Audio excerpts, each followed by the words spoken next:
우리가 신앙생활을 하다 보면 종종 하나님 앞에서 회개를 할 때가 있습니다. 저도 최근에 어떤 저의 삶의 태도로 인해서 하나님 앞에 다시 뉘우치면서 회개를 했던 그 기억이 있습니다. 다름 아니라 제가 영어 예배 때 설교를 하는데 그날 강단에 올라갔는데 설교 원고가 없는 거예요. 아무리 생각해도 분명히 갖고 내려온 것 같았는데 성경책에 분명히 꽂아 있어야 되는데 그 영어 설교 원고가 없는 거 있지 않습니까? 그래서 진땀이 쫙 나면서 그래도 내가 기억해 놓은 그 흐름을 따라서 하자 하는데 그날따라 또 아무 이 줄거리가 생각이 잘 안 나는 거 있지 않습니까? 굉장히 당황했겠죠. 그러고 나서 어떻게 시간을 어찌하든지 속에 있던 말씀을 전하면서 시간을 채웠는데 나중에 그게 굉장히 마음에 걸리더라고요. 그러면서 그것이 단지 나의 조그만 실수라고 생각이 되지 아니하고 이것은 내가 하나님 앞에서의 나의 태도의 문제가 있다. 평소에 나의 하나님 앞에로 향한 나의 태도가 만약에 이런 태도라면 이건 보통 문제가 아니다. 이런 생각을 가지면서 하나님 앞에 좀 깊이 또 자신을 회개의 제목을 찾았던 적이 바로 얼마 전입니다. 우리도 신앙생활 하다 보면 여러 가지 일로 인해서 하나님 앞에 다시 돌이키고 또 새롭게 다짐하곤 하지 않습니까? 그래서 이제부터는 내가 똑바로 살아야지. 앞으로는 이런 것도 이렇게 하고 저런 거 저렇게 하고 이것은 하지 말고 저것은 하고 이런 식으로 여러 가지 다짐들도 하고 하지만 이런 것들이 하나의 경건의 유익은 되지만 참 완전한 것은 못 되는 것 같아요. 완전한 결단, 정말 우리를 힘있게 끌고 나갈 수 있는 그런 완전한 결단은 내가 뭘 해야겠다 말아야 되겠다라고 하는 그런 차원보다는 이 영원하신 그 진리의 말씀에 붙잡혀서 살아가야 되겠다라고 하는 그 다짐, 그런 결단을 항상 새롭게 한다면 이것은 정말 유익하고 흔들릴 이유가 없고 후회할 이유가 없고 다시 번복할 이유도 없는 가장 튼튼한 우리의 회개가 아닐까 생각을 합니다. 여러분, 오늘 베드로전서 1장 23절부터 25절까지의 말씀을 여러분 함께 보셨는데요. 이 말씀 속에는 구약 성경에 인용이 되어 있습니다. 그 이사야서 40장 8절에 풀은 마르고 꽃은 시드나 우리 하나님의 말씀은 영영이 서리라고 하는 말씀이 이 베드로에 의해서 다시 인용이 되고 있거든요. 제가 곰곰이 생각해 보았습니다. 왜 이 말씀을 베드로가 다시 인용을 했던 그 이유가 무엇일까를 생각하면서 그 이사야서 40장을 한번 다시 살펴보았습니다. 그래서 이사야서의 구조를 보니까 공교롭게도 1장부터 39장까지는 주로 이스라엘의 그 분열에 대한 회개를 촉구하는, 그리고 아수르와 바벨론으로부터 너희들이 포로되는 생활을 하게 될 것이다. 회개하라. 너의 죄를 회개하라고 하는 그런 말씀이었는데 40장부터는 완전히 좀 바뀌어져서 새롭게 도래하게 될 그 새하늘과 새 땅의 그 새로운 시대, 다시 말하면 바벨론 포로 이후에 재건되어질 그 시대에 대한 예언의 말씀이 40장부터 되어져요. 그러다 보니까 성경으로 보면 한 장 차이지만 39장하고 40장 사이에는 거의 한 200년 정도의 그런 시간차가 있는 것이죠. 그런데 새로운 세계, 새롭게 재건되어진 포로 이후의 세계를 이사야가 예언하면서 제일 먼저 소개한 것이 바로 하나님의 말씀인 거예요. 말씀으로 너희들이 세워져야만 한다 라고 하는 것을 40장에서 말씀하고 있는 것입니다. 그런데 이렇게 새롭게 되어질 이스라엘의 그런 상황과 베드로가 볼 때에 죄악으로부터 새롭게 거듭나서 새로운 그리스도 안에서의 영원한 생명의 시작을 하는 그리스도인들을 향한 메시지가 사실 그 상황이 아주 비슷한 거죠.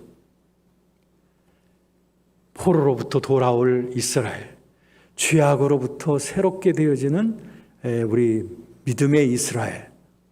그렇기 때문에 베드로는 그 옛날 이사야가 하나님의 말씀을 촉구했던 것 같이 베드로는 우리 새롭게 그리스도 안에서 거듭난 사람들에게 하나님의 말씀만이 너희들을 세워줄 수 있다.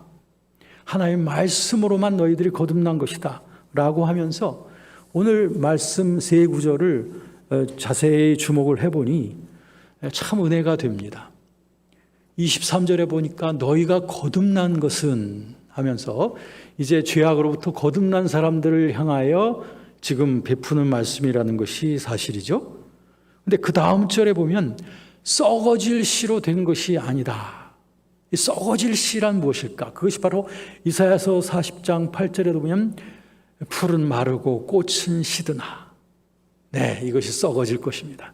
꽃의 영광도 다 시들고 썩어질 것입니다. 그런데 이런 것으로 너희가 거듭난 것이 아니다. 무엇으로? 바로 살아있고 영원한 하나님의 말씀으로 너희가 거듭난 것이다. 이것을 아주 분명하게 우리에게 말씀하고 있죠. 여러분, 저와 여러분들이 거듭난 것은 다른 그 무엇으로 거듭난 게 아닙니다. 내가 마음을 새롭게 도덕적인 마음을 새롭게 함으로 거듭난 것도 아니고 내 어떤 삶의 스타일을 좀 바꿈으로써 되는 것도 아니고 새로운 철학을 무장한 것도 아니고 우리가 참으로 거듭났다면 그것은 바로 살아있고 영원한 하나님의 말씀의 씨앗이 내 속에 뿌려짐으로 그로 인하여 우리가 거듭난 것이고 그 살아있는 씨가 자라남으로 우리의 영원한 생명이 자라나는 것이다 라고 하는 거죠. 그렇다면 우리의 구원의 이 생명에 있어서 우리가 의지할 것은 하나님의 말씀밖에 없다고 하는 그 결론이 나오지 않겠습니까? 그런데 우리는 종종 스스로 속을 때가 참 많습니다. 우리를 붙잡아 줄 수 있는 건 말씀이고 나를 세워줄 수 있는 건 말씀이고 나를 이끌어갈 수 있는 것은 하나님의 말씀임에도 불구하고 우리는 종종 이런 것을 자꾸 간과하면서 말씀으로부터 스스로 게을러질 때가 참 많다는 것입니다. 말씀이 생명이라는 것을 인정하면서도 말이죠. 그렇게 되면 결국에는 우리는 말씀이 나를 버텨주지 못하면 난 여러 가지 면에서 스스로 속게 됩니다. 말씀이 없다면 우리는 스스로 속는 자가 되는 거예요. 저는 여러분 오늘 이 시간 만약에 거듭난 우리의 속에 하나님의 말씀이 운동하고 있지 않다면 우리의 삶은 어떻게 될까 하고 하는 것을 한번 같이 살펴보려고 합니다. 만약에 내 속에 말씀이 다스리지 못한다면 나는 어떤 삶을 살게 될 것인가? 그 첫 번째는 뭐냐면 하나님의 말씀으로 내가 다스림 받지 못한다면 나는 세상 사람들처럼 그 죄악에 끌려 살아가는 삶을 살아갈 수밖에 없습니다. 왜?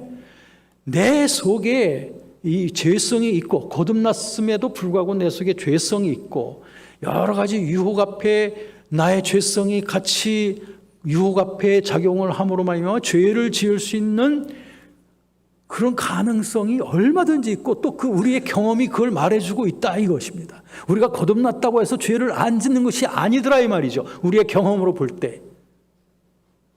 그렇다고 해서 거듭난 생명이 죄를 짓는 게 당연한 것이냐? 당연하지 않습니다. 성경적인 질서로 볼 때 우리들은 죄로부터 해방되어 죄와는 상관없이 살아가는 그런 삶이 우리 성경적인 삶임에도 불구하고 우리의 지나온 경험을 보면 분명히 거듭난 것은 분명한데 나는 죄하고 타협을 하고 죄의 유혹에 끌려서 또 죄를 짓고 또 죄를 짓고 육신의 정욕과 안목의 정욕과 이 생의 자랑의 포로가 되어 살았던 적이 얼마나 많습니까? 로마서 7장에는 이런 말씀이 있습니다. 죄가 무엇이냐? 죄란 내가 원하지 아니하는 그것을 행하면 그것을 행하는 것이 내가 아니라 죄라. 다시 말하면 하나님이 이걸 원하신다라고 하는 것을 알고 그래서 나도 그것을 하나님이 원하시는 바를 따라 살기를 원하지만 그것을 계속 방해하고 억누르고 그것에 대하여 계속 저항하고 있는 세력, 그것이 내게 있다면 그것이 바로 죄라는 거예요.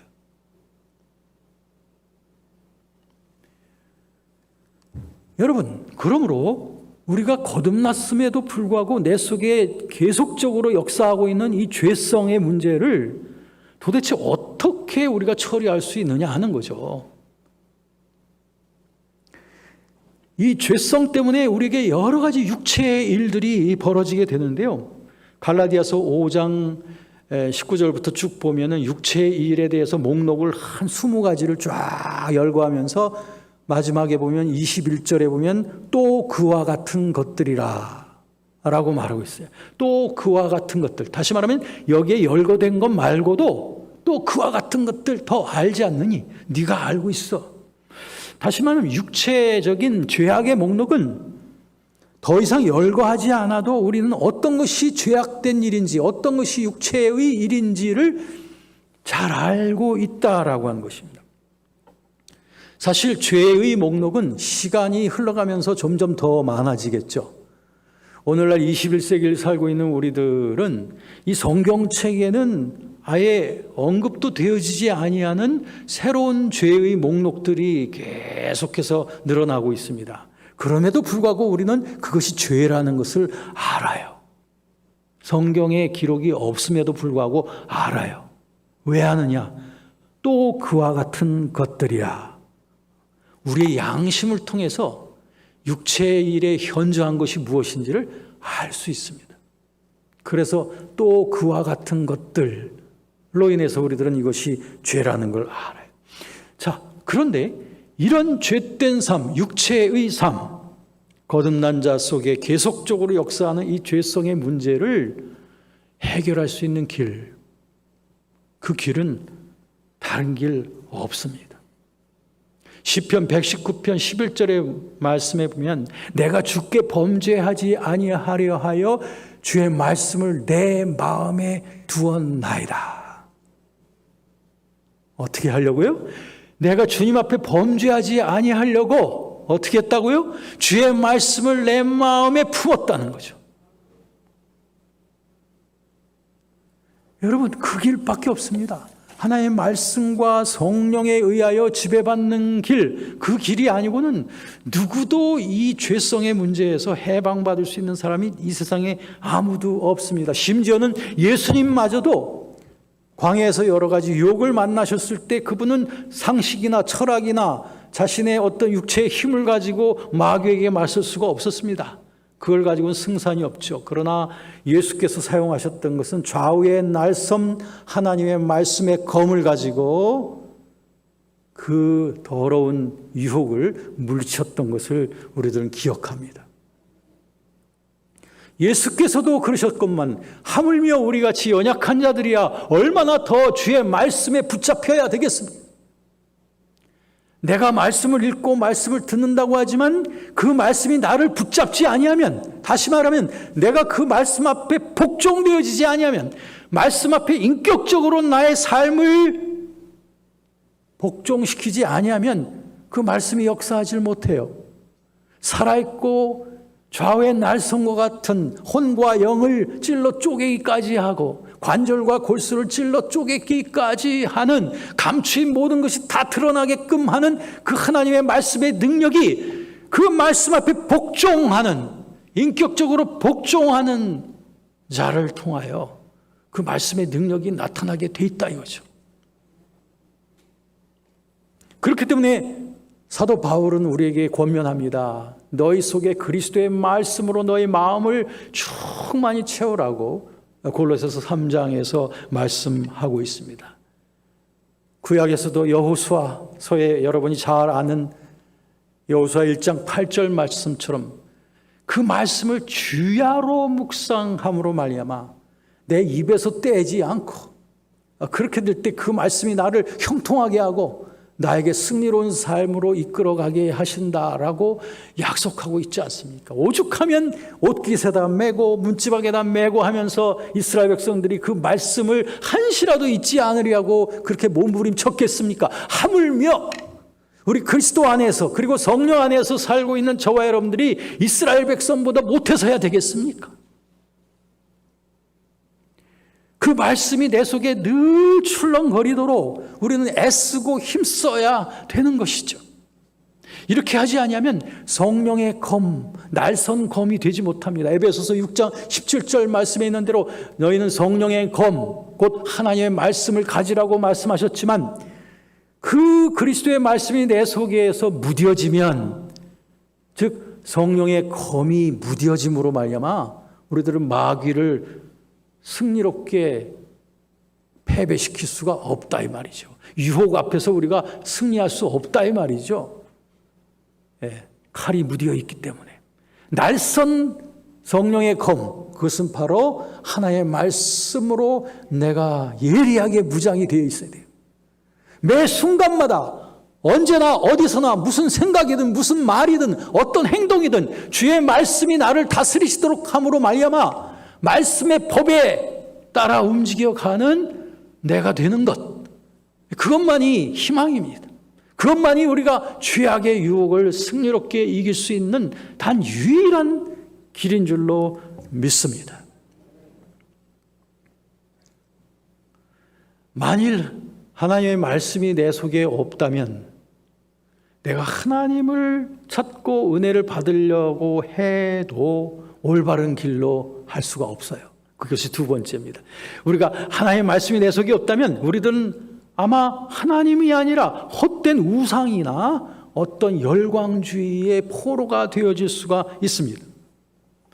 여러분 구약의 그 포로기에 그 에레미야라든지 또 에스겔 선지서에서 하나님께서 선지자들을 통해서 헛되고 거짓된 예언을 하는 거짓 선지자들을 책망하는 것을 여러분들이 보십니다. 거기에 보면 예레미야서에도 14장에도 보면 하나님께서 말씀하시죠. 나는 그들을 보내지 아니하였고 그들에게 명령하거나 이르지도 아니하였는데, 자기 스스로 이 거짓 예언자들은 자기 마음에서 나오는 거짓 점술과 헛된 것과 거짓된 것으로 예언을 한다는 겁니다. 에스겔서 13장에도 보면 또 이런 표현이 있습니다. 여호와께서 말씀하셨다고 이들이 말하면서 허탄한 것과 거짓된 전꾀를 보며 그러면서 듣는 사람들로 하여금 자기가 한 말을 꼭 믿고 이루어지기를 바라는 그런 마음을 갖는다는 거죠. 자기가 헛된 예언을 하면서도 그것이 꼭 이루어졌으면 좋겠다 한다는 거죠. 얼마나 가증되고 얼마나 헛되고 하나님 보시기에 얼마나 하나님 보시기에 이건 커다란 죄악이죠. 자기뿐 아니라 남들까지도 어두움으로 끌고 가는 거짓 선지자들이죠. 만약 우리 속에 하나님의 진실한 말씀이 없다면 말이죠, 우리도 하나님을 찾는다고 하지만 헛된 비전, 헛된 우상과 헛된 환상과 헛된 어떤 감정팔이와 여러 가지 몸의 느낌과 이런 것들을 의지하게 될 수가 있습니다. 왜? 하나님의 말씀이 내 속에 없다면 말입니다.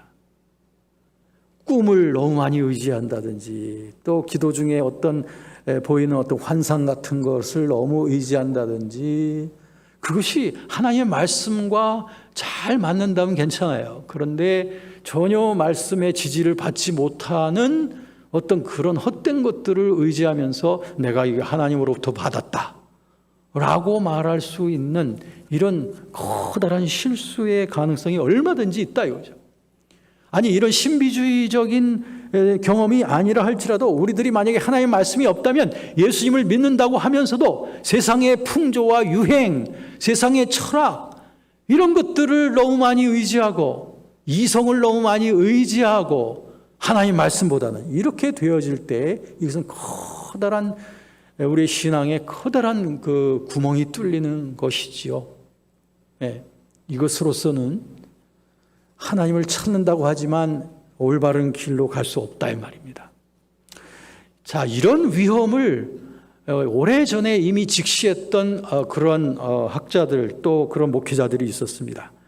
그들은 17세기 유럽의 청교도들이었는데 이 청교도 목회자들은 두 가지 면에 있어서의 커다란 위험을 그 당시 보고 있었습니다. 그 중에 첫 번째는 한 부류의 사람들이 너무 인간의 이성을 많이 의지한다고 하는 것이고 또 한 가지의 부류는 너무 신비주의적이다라고 하는 이 두 가지 문제를 청교도들은 똑바로 보고 있었습니다. 왜냐하면 그때 종교개혁이 일어나고 그리고 17세기에 계몽주의가 일어나면서 그러면서 온 유럽의 이성중심적인 이성제일주의적인 합리주의 또는 계몽주의와 같은 이런 열풍들이 막 일어나게 되면서 그 영향이 교회에도 막 밀려 들어오게 됐던 거예요. 그러니까 수많은 사람들이 합리적인 것만 추구하기 시작하는 거예요. 이성적인 것만 받아들이기 시작하는 거예요. 그러니까 심지어는 이 성경조차도 성경에서 믿어지지 못하는 기적 현상이나 이런 것들은 이성적으로 납득이 안 되니까 이런 것들은 빼놓기 시작합니다. 기독교 교리에서도 믿어지지 못하는 이성적으로 증명이 안 되는 삼위일체론이라든지 또는 예수 그리스도의 신인 양성의 교리라든지 이런 것들은 다 제쳐놓게 되는 거예요. 얼마나 무서운지 몰라요. 이런 그 기독교의 핵심적인 진리들을 다 무시하게 되는 것이 이런 합리주의 또는 계몽주의의 영향이었으니 이 청교도 설교가들이 볼 때 이게 얼마나 커다란 문제로 보았겠습니까? 또 한편의 위험을 갖고 있었던 사람들인데 이 사람들은 뭐냐면 신비주의자들이에요. 하나님의 말씀은 제쳐놓고 자기가 기도하면서 본 거, 느낀 거 자기의 마음속에 이렇게 보여지는 거 이런 것들을 너무 많이 의지하는 그런 신비주의자들이 또 그 당시에 있었던 것이죠. 자, 청교도 목회자들은 이 두 가지 극단 사이에서 어떻게 이 두 가지를 잘못된 점들을 지적하고 올바른 신앙을 세웠냐면 그것이 바로 성경과 설교의 중요성이었습니다. 하나님의 말씀의 중요성이죠. 말하자면. 그래서 그 하나님의 말씀의 중요성을 바로 성경 읽기와 또 하나는 설교 말씀 듣는 것, 이 두 가지가 우리에게 확실한 신앙의 길을 보여준다라고 말했습니다. 청교도들에게 있어서 성경이라고 하는 것은 바로 하나님의 말씀의 계시 그 자체로 그들은 받아들였습니다. 살아있는 하나님의 말씀으로 받아들였던 것이죠. 그렇기 때문에 모든 사람들에게 나오는 모든 문제들이나 또는 모든 시대에 대한 요청에 대한 모든 답변들 이 모든 것들이 바로 이 성경을 통해서 다 해답이 나온다고 그들은 철저히 믿었던 거예요. 그래서 이 청교도들은 성경 읽기와 성경 공부 이것을 아주 철저하게 청교도 집안에서 시키기 시작했던 것입니다. 그렇기 때문에 청교도 전통 속에는 이 성경 읽기와 성경 공부에 대한 이런 전통이 아주 고고히 흘러오게 되었던 거예요.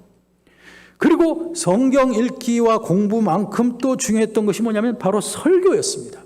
청교도들에게 있어서 이 설교라고 하는 것은 얼마나 중요한 것이냐 하면은 바로 하나님의 말씀을 해설해 주는 것이 바로 설교라고 했거든요.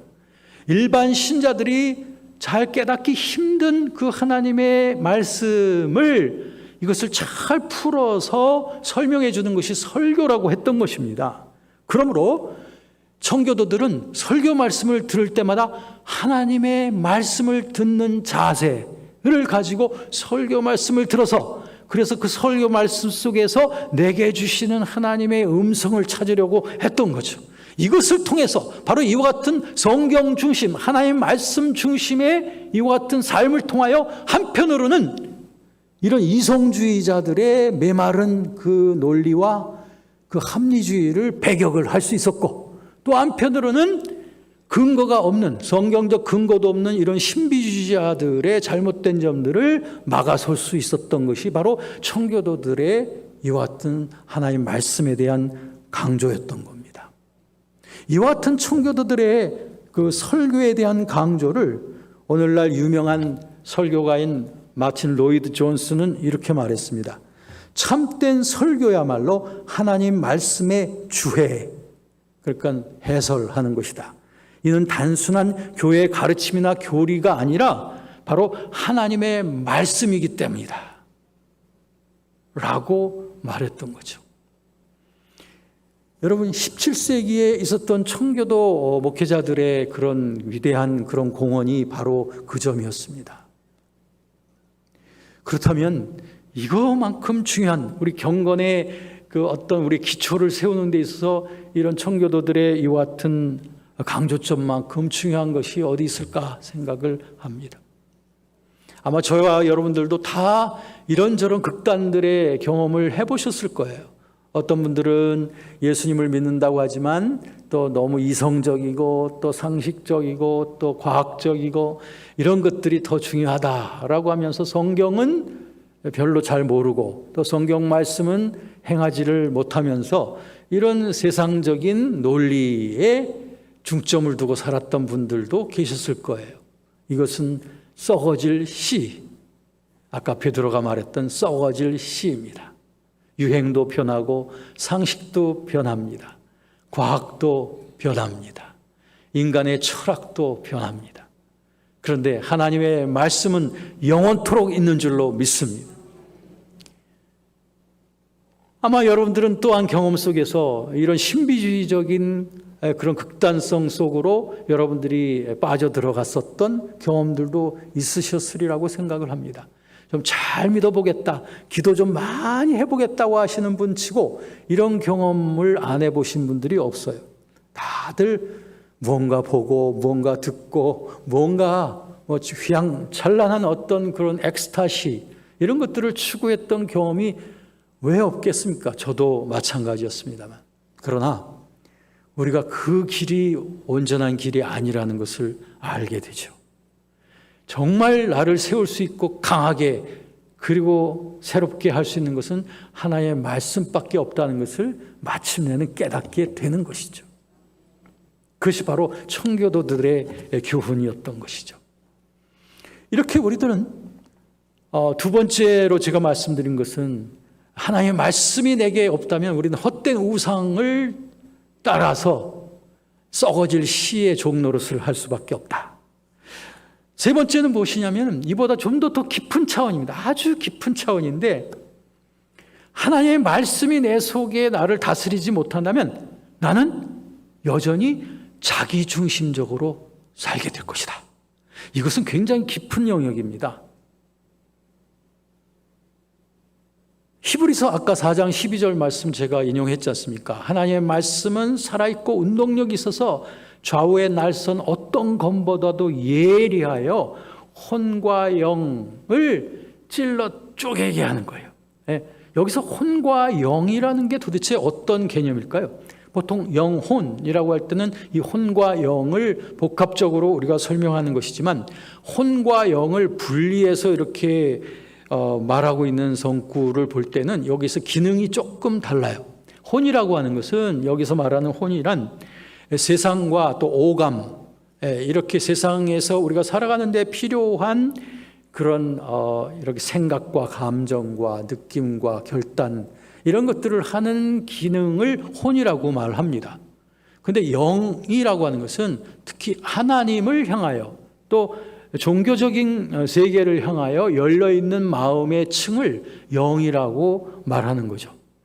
그러니까 이거를 합해서 말하면 그냥 영혼이라고 말하는 것이고 영혼에는 이 두 가지 기능이 다 있다고 말하게 되는데 이것을 구태여 분리해서 본다면 그렇게 되는데 여기서 보면 하나님의 말씀은 예리해서 혼과 영을 찔러 쪼갠다고 그랬지 않습니까? 이게 무슨 말일까요? 그것은 혼적인 삶, 즉 세상적이고 자아중심적인 삶, 그리고 육신적인 삶을 찔러 쪼개서 하나님을 향한 삶과 또 육신적인 삶의 그 경계선에 하나님의 말씀이 예리하게 작용을 함으로 말미암아 그걸 찔러 쪼개주는 거예요. 그래서 우리로 하여금 그 하나님의 말씀의 좌우의 날성검의 배임을 당함으로 말미암아 우리의 혼적인 삶과 영적인 삶이 분리가 되어져서 마침내 우리는 혼적인 삶을 떠나서 하나님 말씀의 감동을 따른 영적인 삶을 향하여 자라나게 되는 거죠.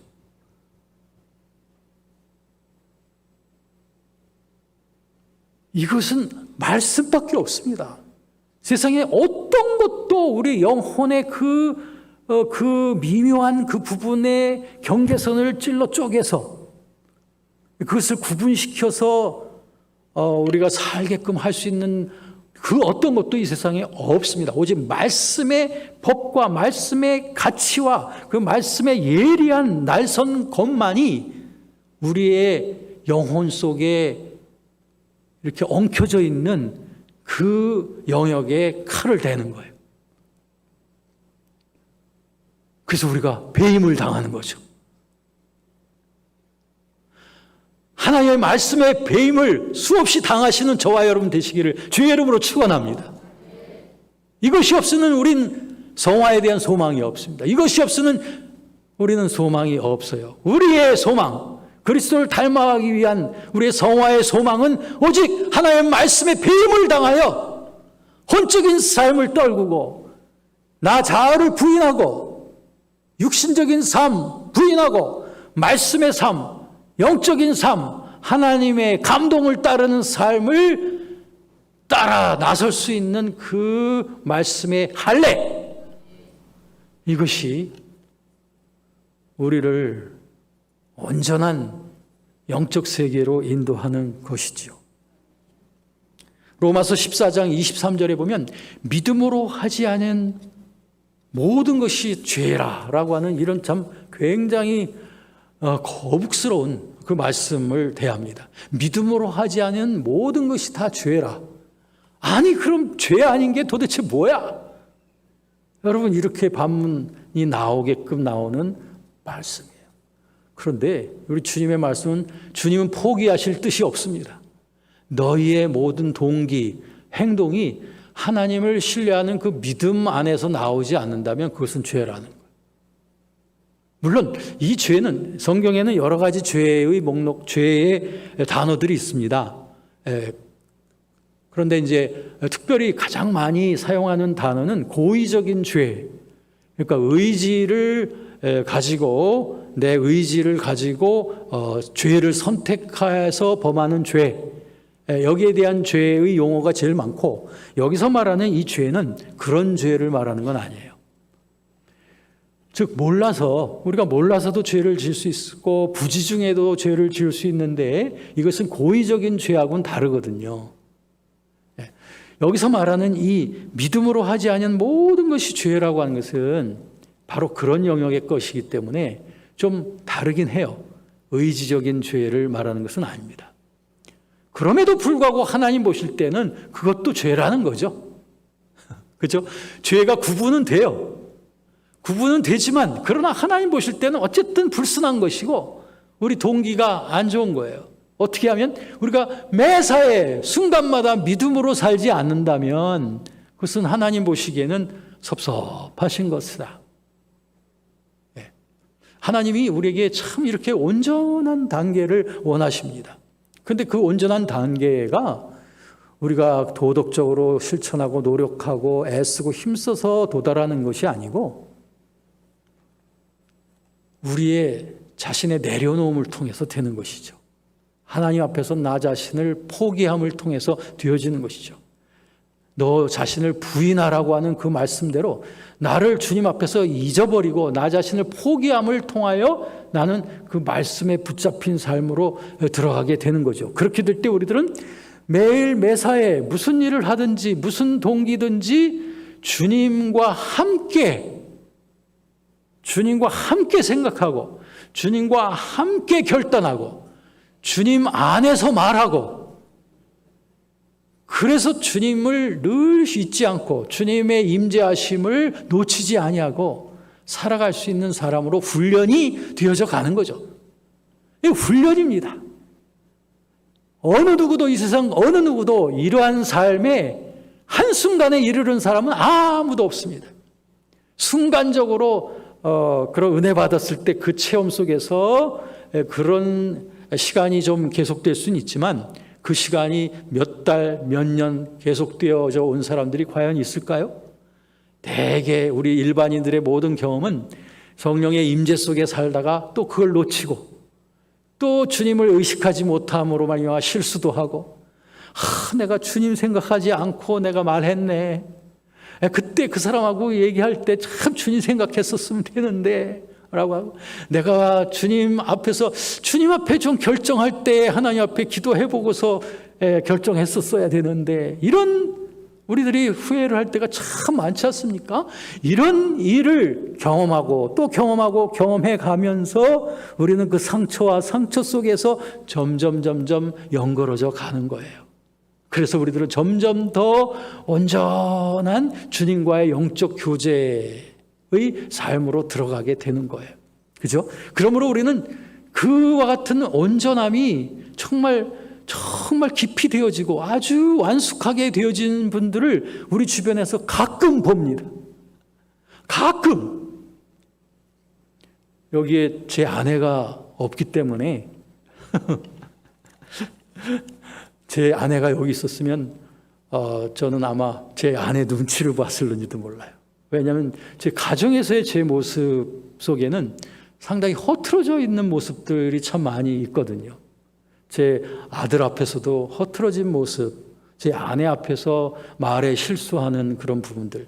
그런데 그 모든 것이 잠깐 지나놓고 보면 다 한 가지 이유 때문이었습니다. 뭐예요?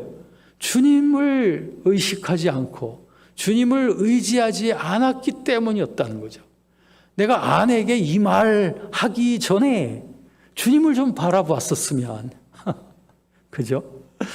내가 집안 식구에게 이렇게 좀 소리 높여서 얘기하기 전에 내가 주님의 얼굴을 좀 살폈었더라면 하고 후회하게 되죠. 제가 며칠 전에도 테이블에서 식탁에서 무슨 일로 제 아들에게 조금 소리를 높였습니다. 소리를 높였죠. 그러니까 이제 제 아들은 저를 보면서 아버지로도 보지만 목사님으로도 또 볼 거 아닙니까? 그런데 결국엔 누가 잘못한 거냐면 항상 제가 잘못한 거예요. 이유가 어떻든 간에 나중에 저는 거기에 양심의 이제 가책을 받죠. 내가 이게 예수님 모습인가? 예수님이라면 이렇게 했을까? 생각하면 금방 후회가 되죠. 그때 내가 조금만 마음속으로 하나, 둘, 셋만 좀 생각하고 주님을 좀 바라봤었더라면 내가 그렇게 어리석은 말을, 언성을 높이지는 않았을 텐데. 그래서 얼마 가지 않아서 아들에게 미안하다. 내가 본을 보이지 못해서 미안하다. 라고 그 어리석은 또 고백을 하게 되는 거죠. 왜 그럴까요? 오직 한 가지 이유밖에 없죠. 주님과 동행하지 못하고 주님을 인식하지 못하고 주님을 의지하고 말하지 않았기 때문에 그렇죠. 그러니까 주님이 보실 때는 이것도 다 우리의 미숙함과 허물이 아니겠습니까? 이런 가운데 우리들은 이제 자꾸 자라나는 거예요.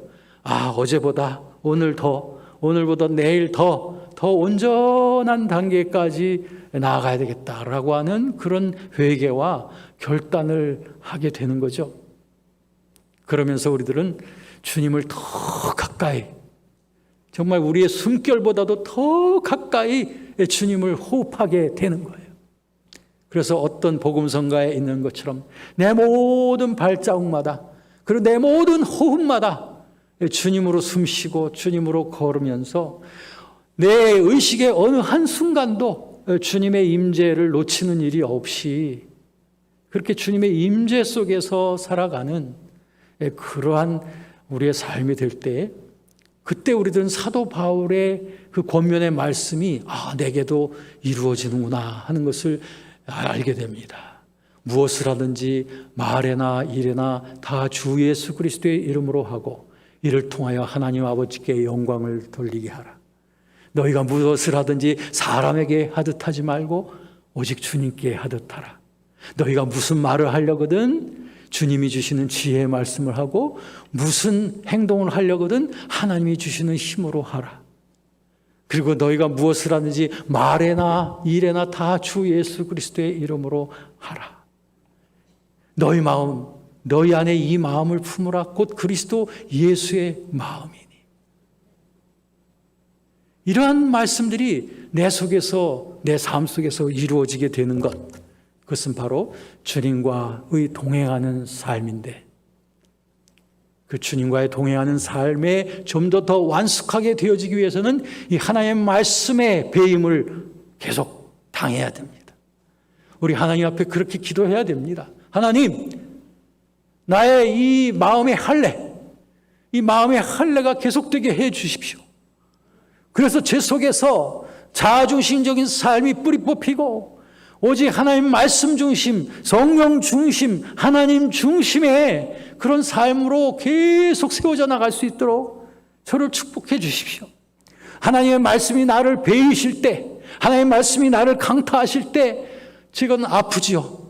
그리고 섭섭하지요. 외롭죠. 그렇지만 그 다음 순간 그 말씀 앞에 복종하고 나면 우리들은 자유, 전에 누리지 못했던 더 큰 자유 속에 우리가 머물게 된다는 것을 알게 되지요. 여러분, 육신의 일, 자아중심적인 삶, 그것은 로마서 8장 5절부터 8절에 보면 육신적인 사람은 항상 육신적인 것만 생각한다고 그랬습니다.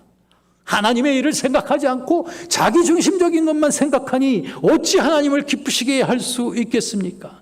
그리고 육신의 생각은 언제나 사망의 생각이라는 거예요. 육체적으로는 살아있지만 영적으로는 하나님을 향하여 마치 죽은 자 같이 그렇게 사망의 생각을 한다는 거예요. 아무 생명이 되지 않는 그런 생각을 하면서 산다는 거죠. 그리고 육신의 생각을 하는 사람들은 하나님과 원수된 원수된 그런 생각을 하면서 살 때도 많다는 거예요. 그리고 자아중심적인 삶을 살게 되면 하나님의 법에 굴복하지도 않고 하나님의 말씀에 굴복하지도 않으려고 한다는 거죠. 결국엔 하나님을 기쁘시게 할 수 없다는 거죠. 그러므로 예수님께서는 제자들에게 말씀하셨어요. 너희가 정말 나를 따라오려고 하느냐?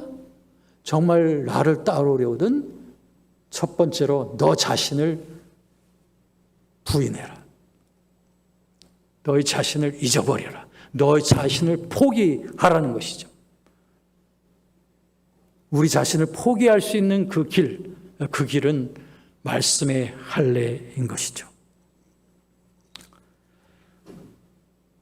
제가 어제 어떤 그 외국인 그 신학생으로부터 메일을 받았습니다.